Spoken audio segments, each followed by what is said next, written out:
Həyatımda heç vaxt belə peşman olmamışdım. Bu gün sizə yaşadığım peşmançılıqdan danışacağam, amma öncəsində qeyd edim ki, bura İstanbulda yerləşən Pierre Loti təpəsinə gedən teleferikdir. Qarşısında çox ciddi növbə var idi. Hardasa yarım saat 40 dəqiqə məhz bu növbəni gözləmişik. İstanbul kartı ilə işləyir və çox ucuza başa gəldi. Eyni zamanda yerli əhali və turistlərin də maraq dairəsində idi bura. Düşünürdüm ki, Ayaz və ana buranı çox bəyənəcək. Həqiqətən də elə oldu. Çox maraqlı təcrübə oldu onlar üçün, eyni zamanda mənim üçün də.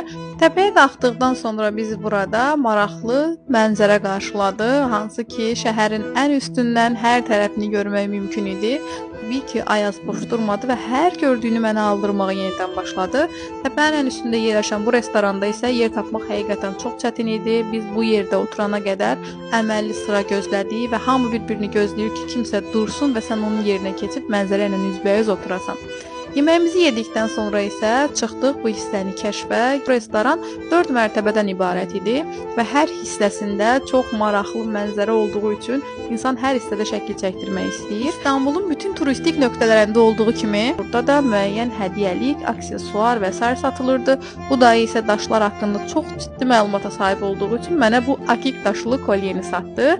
Bəs desəniz ki, nə peşmançılıq yaşadınız? Keçən dəfə İstanbula gəlib də buranı gəlib görmədiyim, gəzmədiyim, fotolar çəkdirmədiyim üçün çox ciddi peşman oldum.